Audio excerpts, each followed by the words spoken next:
Peter, it's the first UK Security Expo. Why did you set it up? We've actually been running security exhibitions for 14 years. It's the first year this year is UK Security Expo, and that's because there's been a long-standing desire from governments, from industry, for a large-scale exhibition that brings all stakeholders together.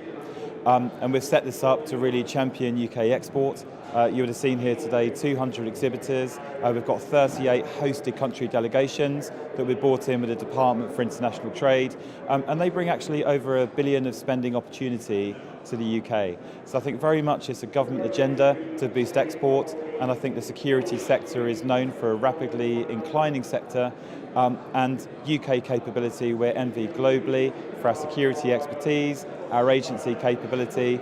You know, we're world leaders in security, and why shouldn't the UK run an event like this? So we've created it, here we are, we're very proud. And your relationship with the government is very important. Can you comment on that? Yeah, it's very important, and we've been working with government now for a long time. You know, a lot of thought has gone into this, and I'll give you some examples. So the Home Office is running the Securing Crowded Places demonstrator, and crowded places at the moment are probably one of the most topical issues governments worldwide. So Home Office with the CPNI, Centre for Protection of National Infrastructure, has brought together 25 SME capability providers to showcase to other countries around the world a solution to protect vulnerable crowded places. We've also got various government briefings and meetings alongside. And again, I think if you listen to government, the key message that comes out is the need for government and industry to work together. So the partnership is key, and I think walking around here today and looking at the government involvement in the show and the amount of industry support, we've certainly got that engagement and partnership.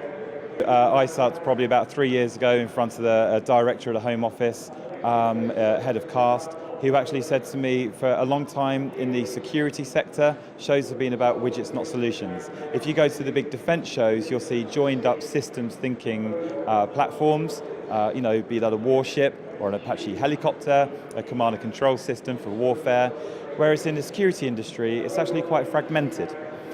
So therefore, if you walk around the show today, we're not just showing 200 exhibitors, you know, with boxes of kit.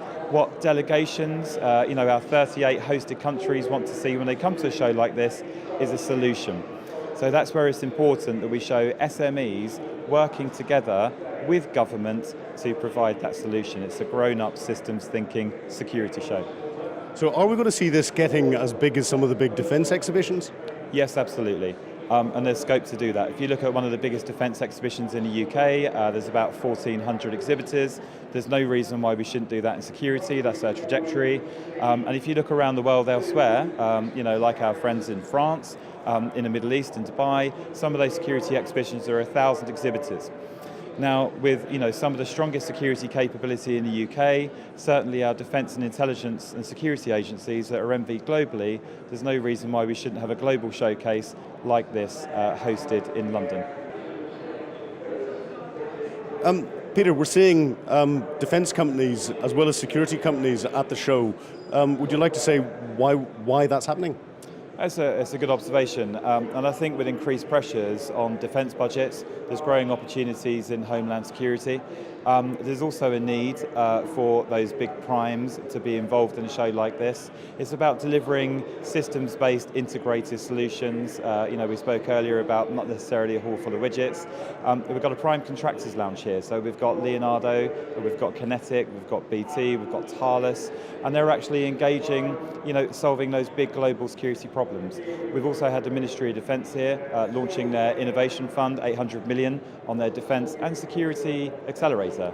So, in quotes there, security. It's very important now, for defence and primes to be involved in homeland security. But at a show like this, we'll be looking at it from a light defence angle. So going forward, to grow one of the biggest security shows in the world, which we'll do, we need the likes of the Prime's Capability Lounge we've got here today, and I think you'll see that grow significantly over the coming years. Peter, thank you very much indeed. Pleasure, thank you.